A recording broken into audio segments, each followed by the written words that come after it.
dipersembahkan oleh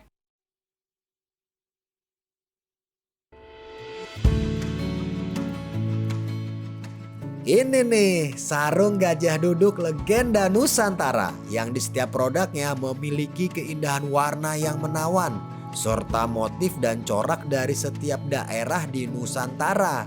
Bahannya lembut dan nyaman karena dibuat dengan teknologi lyocell yang ramah lingkungan, antibakteri dan anti kusut juga. Jadi makin cinta deh sama sarung gajah duduk. Ibadah semakin khusyuk dengan sarung gajah duduk legenda Nusantara.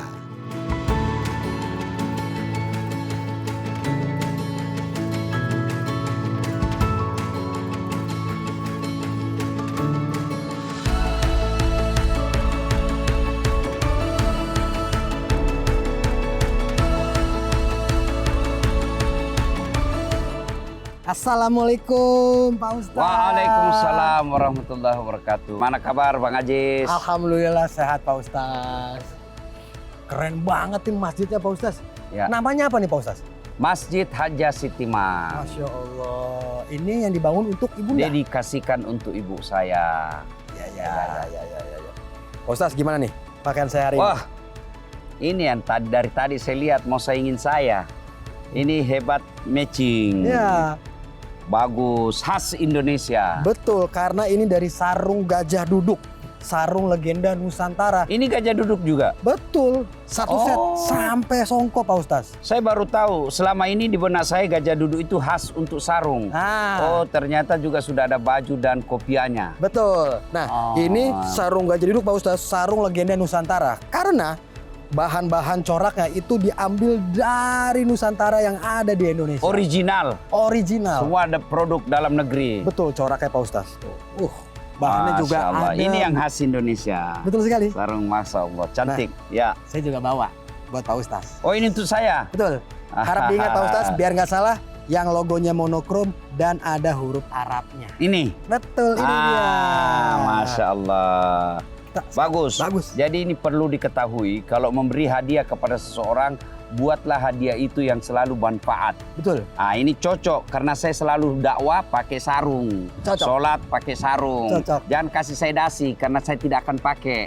Sarung gajah duduk. Siap. Oke. Terima kasih Bang Ajis. Kita masuk ke dalam. Siap, Ustaz. Silakan, Ustaz. Ya, mudah-mudahan berkah. Amin.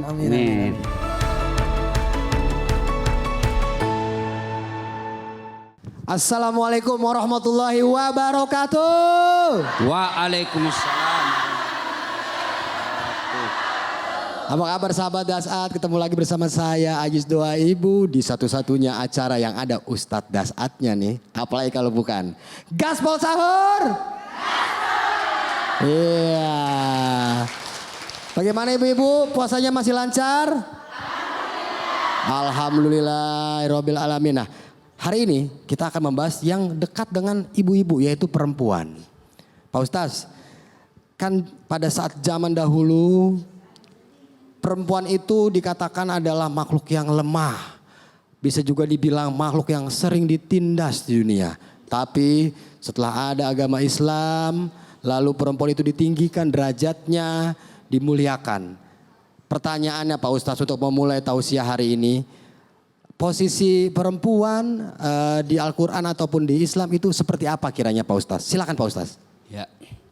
Assalamualaikum warahmatullahi wabarakatuh.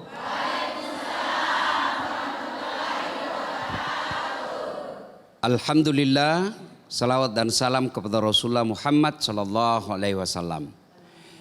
Ibu-ibu pernah enggak dengar kata jahiliyah? Jahiliyah. Itu zaman mana Ibu? Dulunya di mana? Dulu mana? Sebelum Rasulullah Sallallahu Alaihi Wasallam dilahirkan di muka bumi. Itu zaman jahiliyah. Zaman jahiliyah ini salah satu budaya pada saat itu adalah perempuan tidak ada nilainya sama sekali. Perempuan zaman itu hanya dilahirkan untuk melahirkan. Itu saja. Perempuan waktu itu tugasnya hanya dapur, kasur, sumur. Dan perempuan pada waktu itu bisa dijadikan bahan taruhan judi. Saya judi misalnya sama Bang Ajis. Lalu saya bilang, Jis, itu istrimu cantik, kita judi ya. Kalau saya menang, saya pinjam istrimu 2 hari. Itu dulu, zaman jahiliyah seperti itu. Zaman jahiliyah juga perempuan itu dianggap aib. Sehingga kalau lahir dia anaknya perempuan, tidak jarang dan tidak sedikit bapaknya ambil anaknya itu yang masih merah, orok, dia timbun, dia kubur hidup-hidup karena dianggap aib itu perempuan zaman dulu. Nah, alhamdulillah turun Al-Quran. Di mana salah satu misi Al-Quran itu mengangkat harkat dan martabat perempuan. Mana buktinya? Nabi pernah bilang begini, perempuan adalah tiangnya negara. Kalau perempuan kuat, kokohlah negara. Kalau perempuannya rapuh, rapuhlah negara. Jadi ibu-ibu itu diangkat derajatnya oleh Islam. Nah, maka perempuan dalam Islam itu sangat dimuliakan. Berkaitan dengan itu, hebatnya lagi tuh perempuan, meskipun fisiknya lemah, kelihatannya lemah, tapi kuat daya tahannya. Mana buktinya? Bang Ajis. Siapa Ustaz? Ini kuat semua ini. Secara fisik kita lihat lemah. Sedikit-sedikit menangis.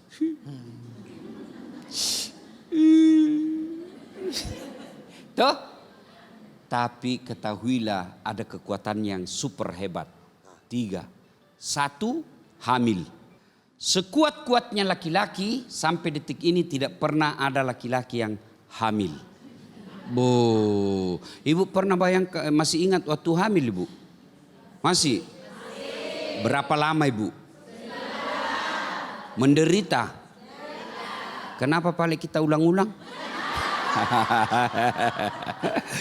Menderita, tersiksa. Jalan aja itu Bang Asis. Mau duduknya standar samping. Ya tuh ibu. Waktu hamil ada ndak ibu-ibu tengkurap? Hamil 9 bulan tengkurap. Seperti perahu. Mau rasakan bagaimana beratnya? Ambil kelapa 1 biji. Ya. Dengan kulit-kulitnya, kasih masuk di dalam sini, bawa kemana-mana. Ya, mau ke pasar, mau ke warkop, mau pergi kerja bawa. Itu ibu-ibu kan tidak pernah pisah sama kandungannya. Tidak bilang, repot mau coblos dulu, simpan dulu sini.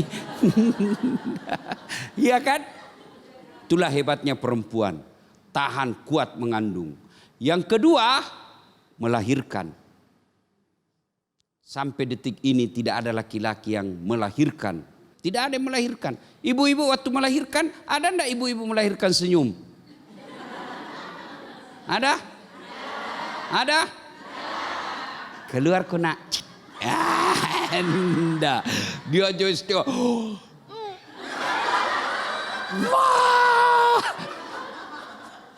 membayangkan diri sendiri tuh. Ya, Masya Allah. Yang ketiga, yaitu menyusui. Tuh, masih ingat waktu menyusui bu? Apalagi waktu tumbuh giginya.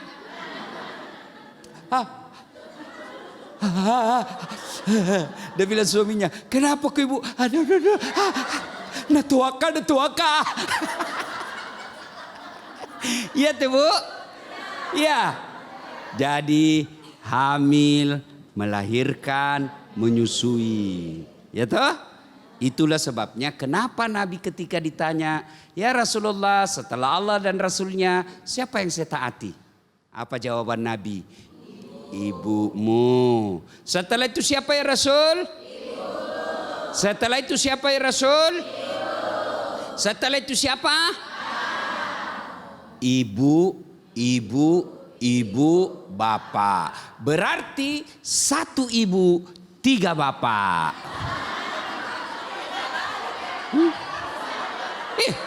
Contoh, Ibu tadi bilang ibu, ibu,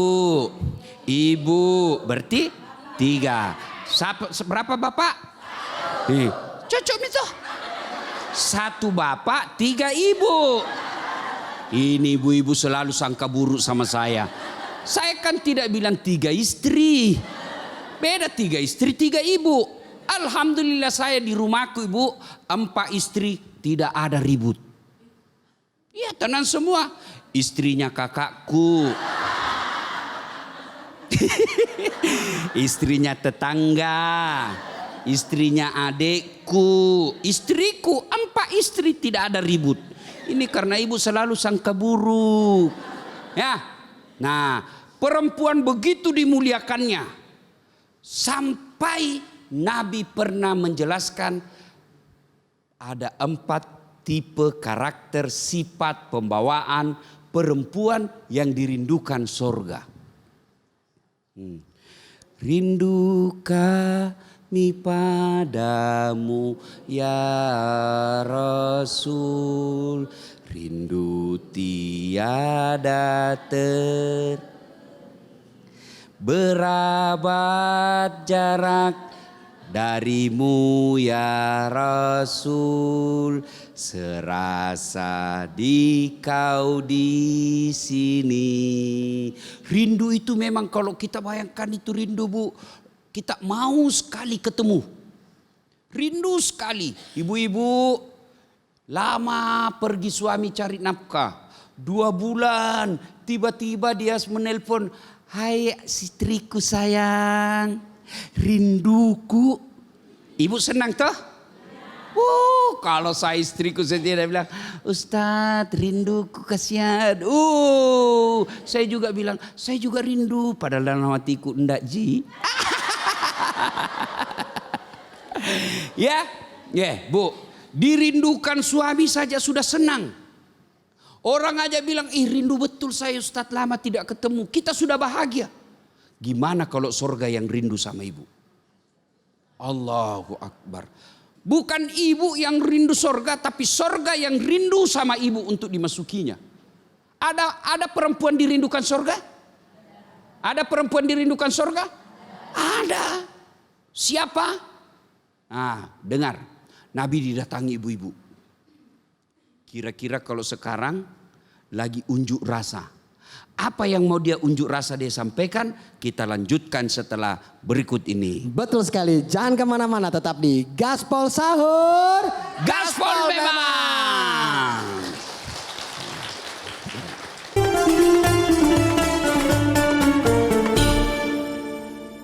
Dipersembahkan oleh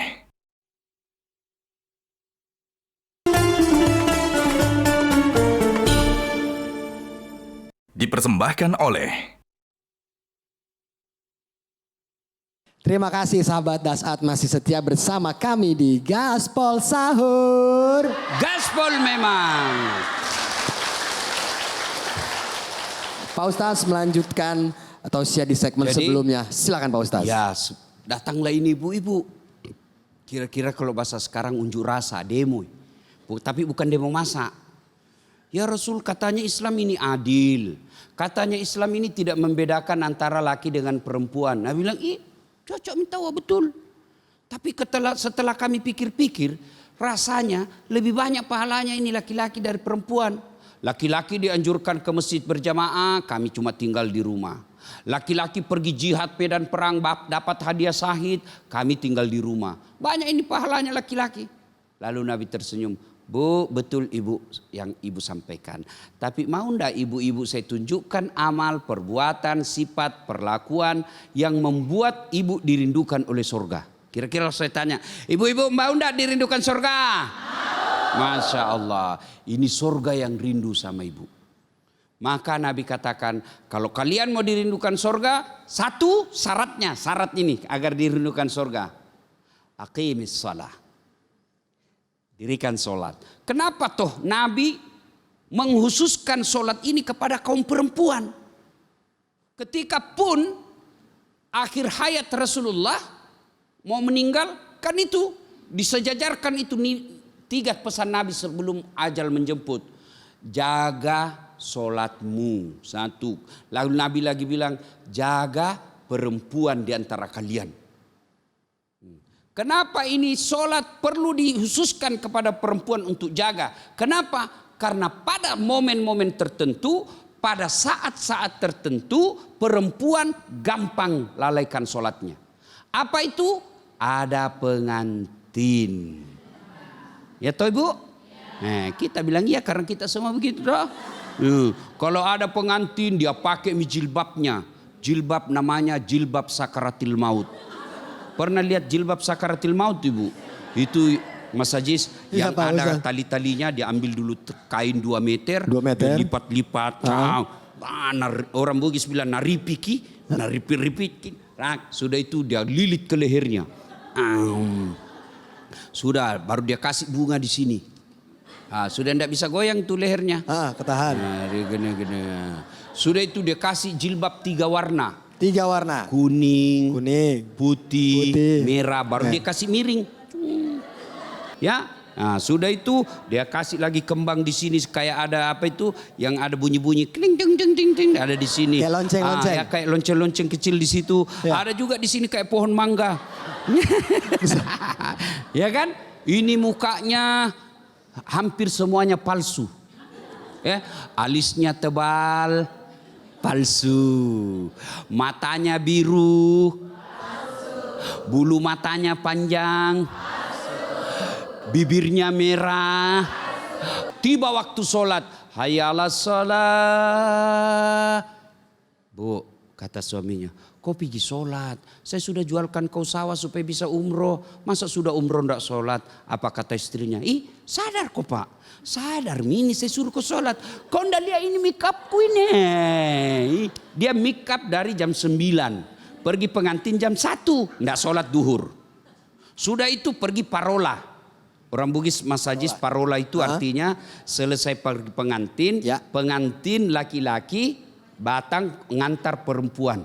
Rumahnya. Ya. Parola namanya. Parola. Itu, ya. Sudah itu parola, tidak sholat lagi asar. Ya kan masih ada nih make upnya. Seandainya kencing membatalkan make up, kencingnya juga dia tahan. Ya kan? Sudah itu masuk maghrib enggak sholat. Akhirnya dia bilang apa? Sudahlah besok lagi baru sholat. Lepas sholatnya gara-gara make up. Allah tidak melarang kaum ibu untuk berdandan. Tidak ada larangan. Bahkan kalau ibu berdandan untuk menyenangkan hati suami, itu pahala. Ya, Ibu, 1 perempuan dirindukan surga, mereka yang rajin sholat 5 waktu tambah sunnah-sunnah. Ya, ada yang lagi? Silakan. Ada mau bertanya sebelum saya lanjutkan? Yang mau bertanya, yang ada di sini, Ibu silakan angkat tangan, boleh yang mau bertanya? Ya, Ibu silakan Ibu, silakan. Ya. Tabe Ibu. Udah bisa tabe sekarang saya. Ya, silakan. Silakan. Bismillahirrahmanirrahim. Assalamualaikum warahmatullahi wabarakatuh. Waalaikumsalam warahmatullahi wabarakatuh. Nama saya Ibu Ninik dari Majelis Taklim Nurul Hidayah Bontoramba. Yang saya mau tanyakan Pak Ustadz begini, saya mempunyai 2 orang putra.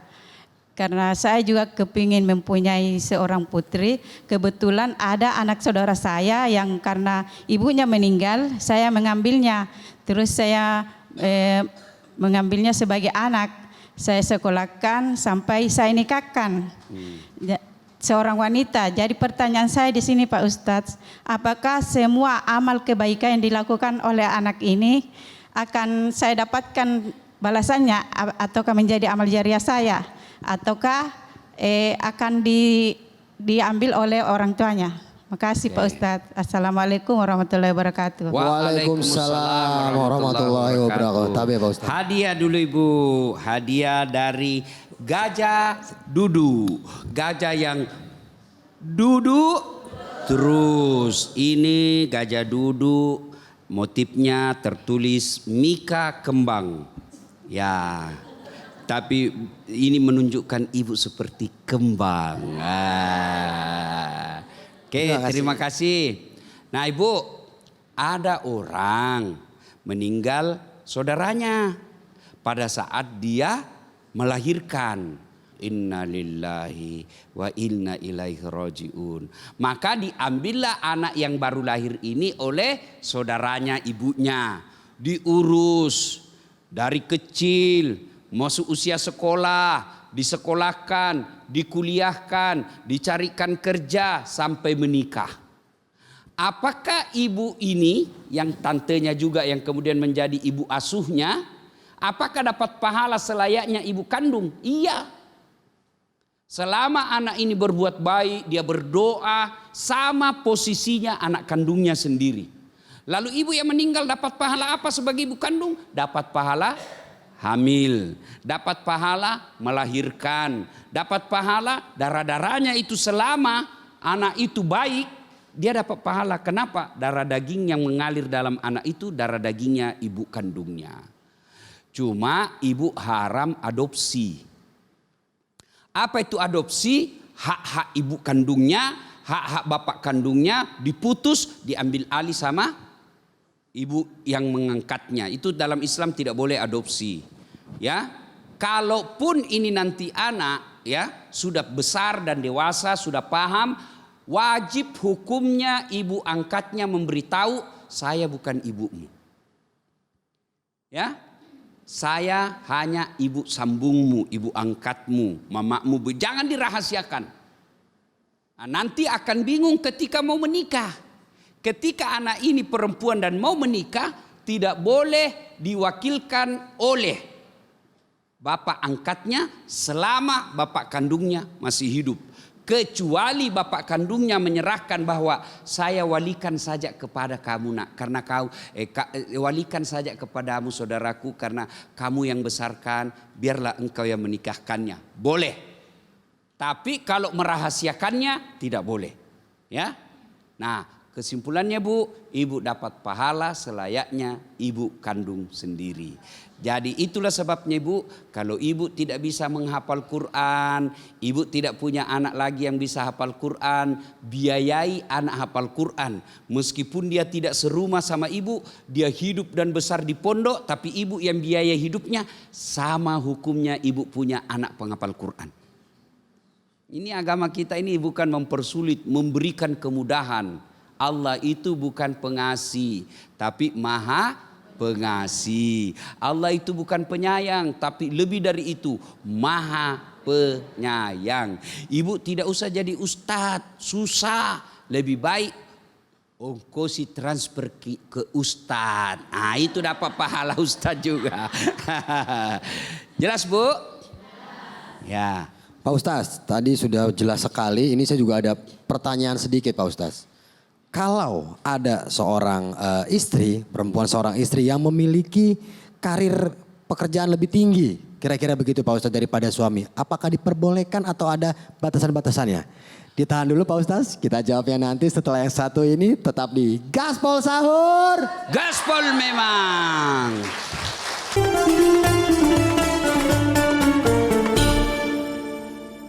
Dipersembahkan oleh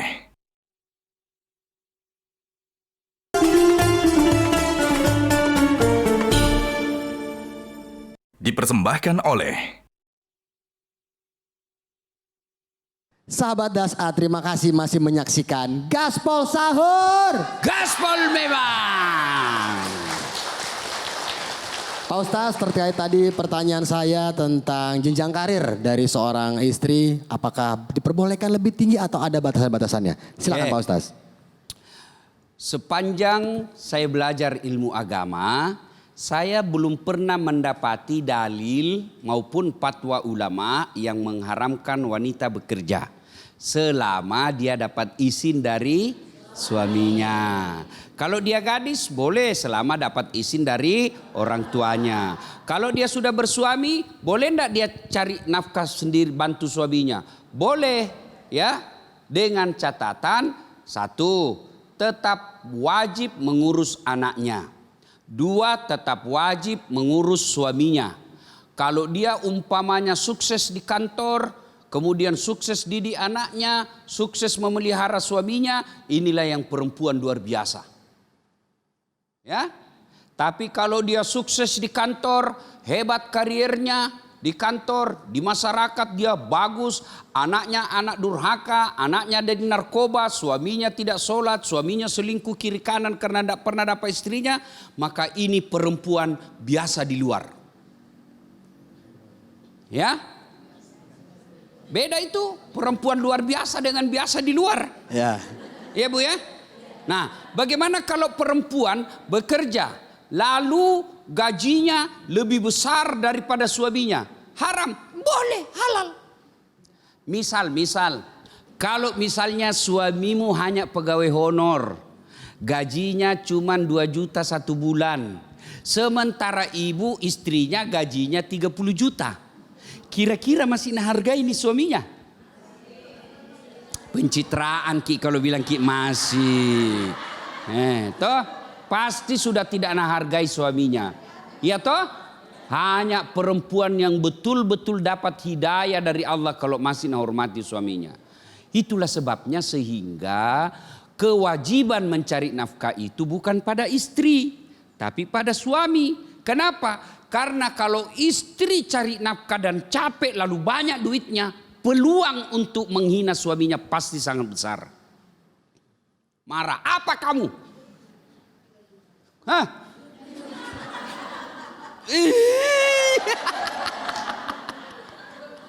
Dia kan bilang, saya setengah mati bayar rumah, saya setengah mati beli mobil. Sudah ya. Kalau masih begitu masih pahala. Karena dia hanya marah. Lalu kapan dia berdosa, dia hina suaminya. Memang kamu keluar kau dari rumah ini. Sudah sedikit gajinya, jelek mukanya, buruk kali banyak, keluar kau. Itu sudah menghina. Sudah menghina. Tidak boleh. Maka sebaiknya perempuan mulia itu berada di rumah. Kalau dia mau cari nafkah, boleh. Pekerjaan yang membuat dia tetap di rumah. Apa itu? 1, warung makan di rumah. Itu boleh. 2, toko sembako jual-jual di rumah. Istriku pernah saya bikinkan toko sembako. Hari pertama, bulan pertama masih bagus. Lama-lama saya bilang, waduh, datang ibu-ibu ngumpul. Kecap jimona beli, harga 3.000, gosip sampai duhur. Waduh, baru yang dia gosip, dia tanya bagaimana itu Ustaz kalau tidur. Saya bilang, bahaya ini, mengancam kehidupan saya. Sudah, tutup toko, tutup. Ya, maka ibu boleh cari nafkah, tapi kuatkan iman. Kalau iman tidak kuat, bisa digoda laki-laki. Ya toh? Bayangkan kalau ibu cantik, ya, kaya lagi, senyum menyebar pesona, baru suami di rumah lobe. Lobe apa Pak Ustaz? Jamin, jangan dibahas itu. Itu jangan, oke. Itu peluang ibu.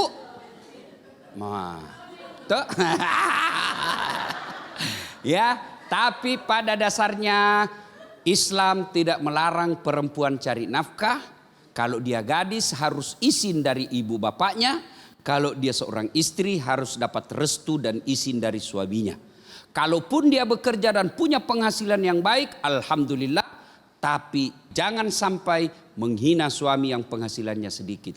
Karena kapan ibu punya penghasilan tinggi lalu merendahkan martabat suami, ibu hanya hebat di dunia, di akhirat ibu sengsara.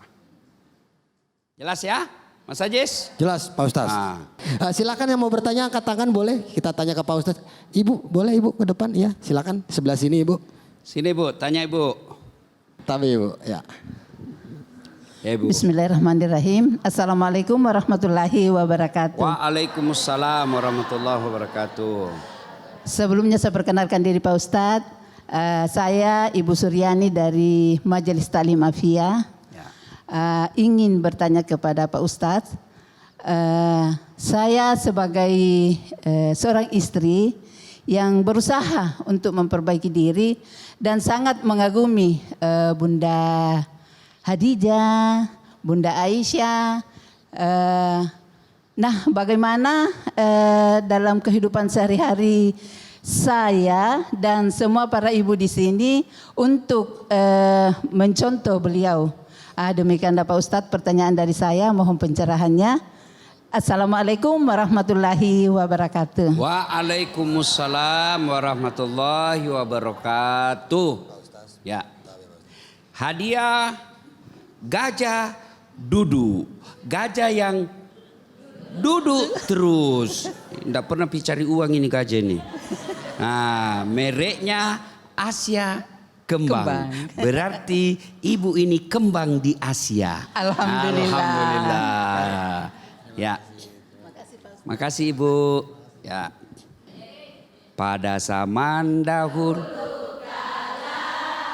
pada zaman jahiliyah,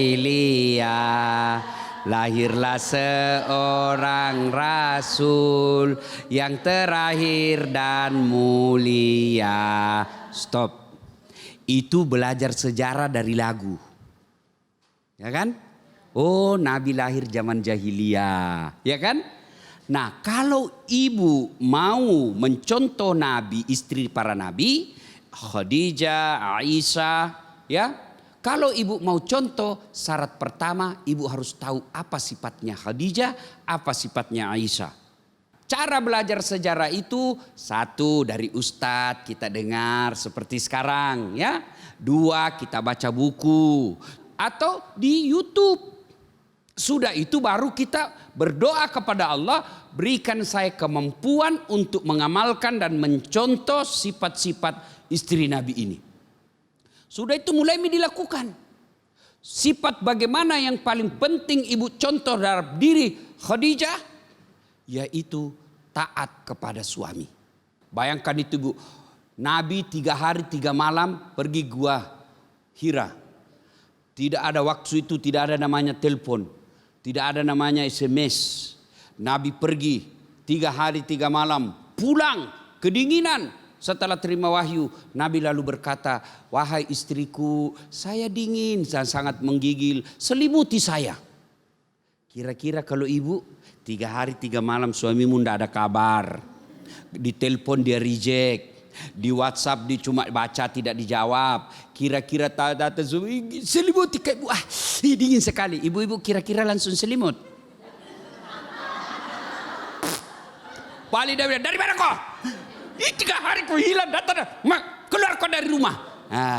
Khadijah begitu dengar apa dia katakan, sami'na wa ata'na, saya dengar dan saya taati. Itu misalnya dulu Bu, jangan lawan suamimu.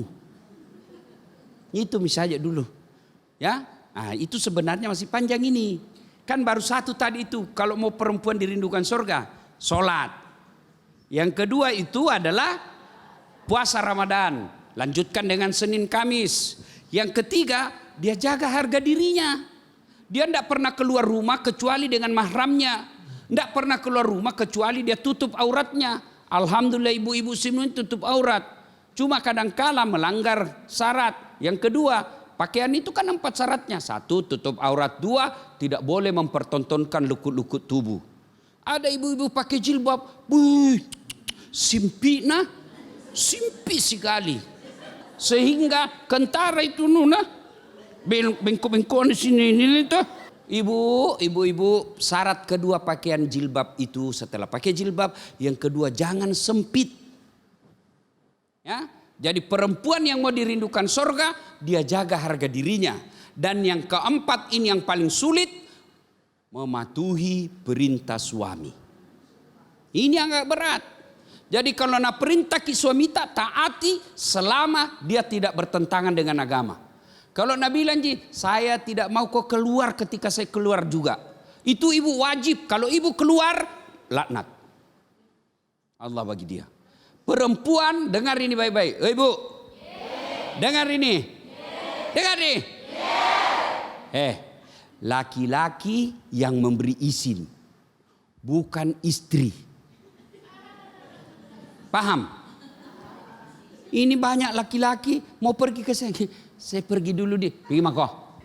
Dia bilang pergi tapi matanya melotot. Tidak jadi. Bu, kalau ibu keluar rumah tanpa izin suami baru berdosa. Kalau suami tanpa izin tidak berdosa, tapi dianjurkan beritahu. Ya, taati perintah suami. Kalau suamimu tidak sholat, taat, tetap ibu taat, ibu dapat pahala.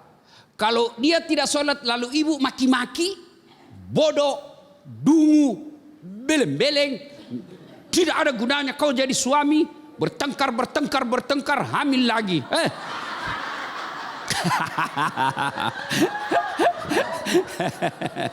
Ya Bu ya. Jadi kita ulang. Ibu perempuan yang dirindukan sorga. 1, dia pelihara sholatnya dengan baik. 2, dia berpuasa Ramadan dan dia sambung dengan puasa-puasa sunnah. Yang ketiga, dia jaga harga dirinya. Tidak pernah keluar rumah kecuali dia dengan mahramnya, izin dan ditemani. Tidak pernah dia keluar rumah kalau dia tidak bagus pakaiannya. Dan yang keempat, dia taat terhadap perintah suaminya. Jelas Ibu? Oke. Jelas Ibu ya. Jadi juga buat sahabat Dasat yang ada di rumah, terutama perempuan nih Pak Ustadz. Ya. Jangan berpakaian yang sempit. Ya. Cukup kontrakan aja yang sempit, pakaian jangan. Ya. Kurang lebih gitu. Jangan kemana-mana, tetap di Gaspol Sahur. Gaspol memang.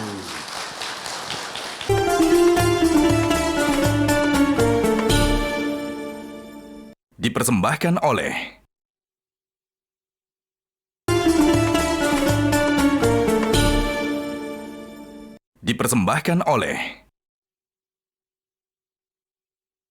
Sahabat Dasat, terima kasih masih menyaksikan Gaspol Sahur. Gaspol memang.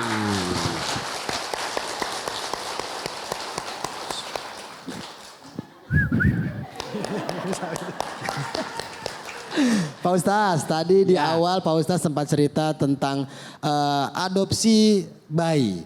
Baiknya diberitahukan kepada anak tersebut kalau ibu itu adalah bukan ibu kandungnya. Nah, kira-kira Pak Ustaz itu enaknya tuh dikasih taunya saat anak itu umur berapa atau ada ketentuan atau seperti apa Pak Ustaz? Silakan Pak Ustaz. Tentu pertanyaan ini jawabnya kasuistik, tergantung kasus anak itu. Ya, kalau anak ini kita lihat perkembangan jiwanya, sudah paham apa yang disampaikan, dia sudah mengerti, padahal dia masih SMP. Pada saat itu disampaikan. Ada juga orang anak sudah mahasiswa, sudah mau sarjana, diberitahu susah sekali mengerti dan dia emosian. Kita tunggu momen-momen tertentu di mana saya bisa beritahu anak saya ini. Yang pasti harus diberitahu secepatnya karena ajal kita tidak tahu kapan datangnya. Ya, tidak boleh dirahasiakan karena ada hak-haknya ibu kandungnya. Apalagi kalau ibu kandungnya masih hidup. Mas Haji, saya tanya ada ibu-ibu itu. Dalam Al-Quran itu ada 4 jenis rumah tangga. 4 jenis. Yang pertama, suaminya beriman, istrinya kafir. Ada juga istrinya beriman, suaminya kafir. Fir'aun. Ada juga istrinya kafir, suaminya kafir. Abu Lahab. Ada yang istrinya beriman, suaminya juga beriman. Ibrahim alaihissalam. Kira-kira ibu pilih mana dari 4 ini Bu? Mantap. Tapi ingat Bu, Ibrahim itu 2 istrinya. Langsung dia bilang, enggak usah Ustaz, Fir'aun saja.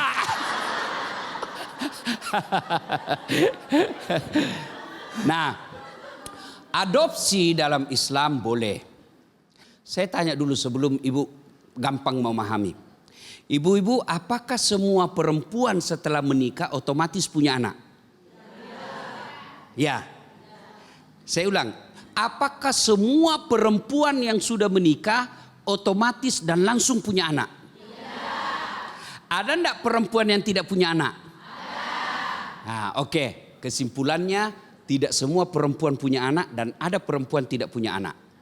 Nah, kalau perempuan yang tidak punya anak kasihan, siapa doakan kalau dia sudah mati? Ayo. Padahal salah satu yang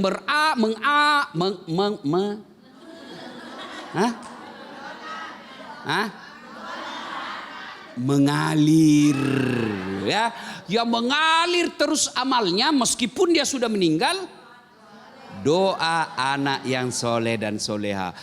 Bagaimana mi kasihan dia kalau sudah meninggal dan ada anak yang soleh soleha? Maka Allah maha penyayang, maha pengasih, maha bijaksana. Meskipun tidak dilahirkan dari kandunganmu, tapi kau urus itu anak selayaknya seperti anakmu, sama hukumnya kau meninggalkan anak soleh dan soleha. Yang tidak boleh adopsi. Apa sih itu adopsi, Bu? Saya ambil anak, lalu dibikinkan surat akte notaris. Apalah salah satu isinya itu, seluruh hak-hak ibu kandungnya putus. Ini tidak boleh, ya. Misalnya ini anak dia kaya nanti, begitu dia kaya, ibunya yang melahirkan tidak bisa dapat warisan. Enggak, dia tetap kalau Islam anak angkat tidak berlaku yang gitu. Ya laku meskipun dia bukan urus kamu, meskipun dia bukan sekolahkan kamu, meskipun dia bukan carikan kau kerja, tetap wajib ibumu kau kasih harta warisan ketika kau wafat. Ya, nah itu. Jadi tidak usah pakai istilah adopsi, tapi anak angkat. Kalau mau dapat pahala yang baik, perlakukan dia selayaknya anak kandung sendiri. Kapan diberitahukan? Lihat situasinya. Mungkin kata pada saat ulang tahun dia mulai besar.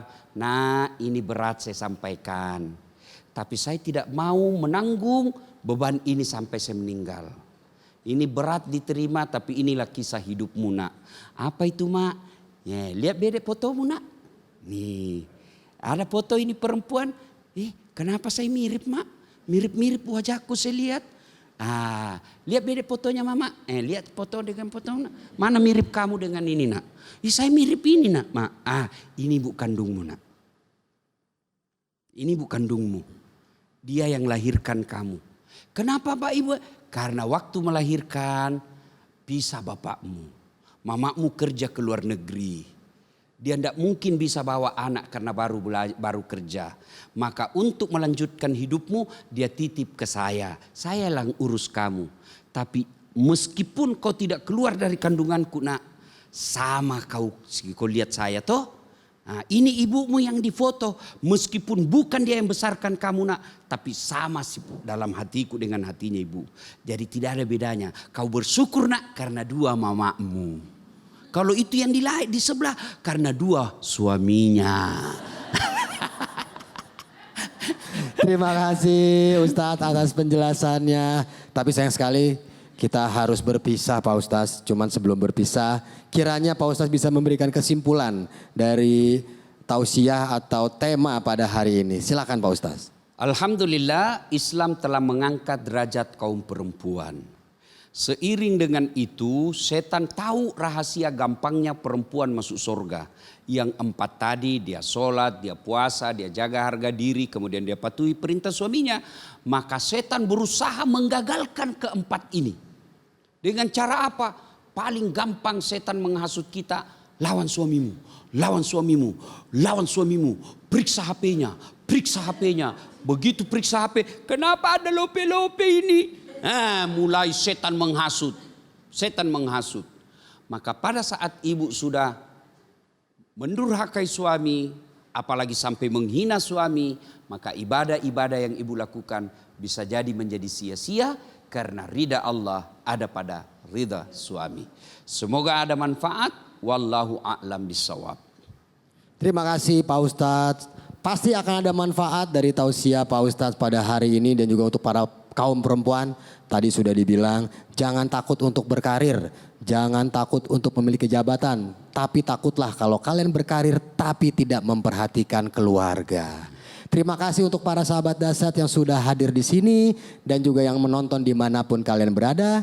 Jangan lupa gaspol terus puasanya sambil nonton Gaspol Sahur. Gaspol memang. Wassalamualaikum warahmatullahi wabarakatuh. Waalaikumsalam warahmatullahi wabarakatuh.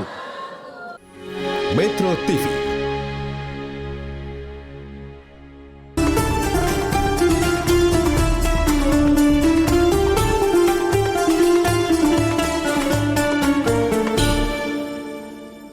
Dipersembahkan oleh Jelajahi cara baru mendapatkan informasi. Download Metro TV Extend sekarang.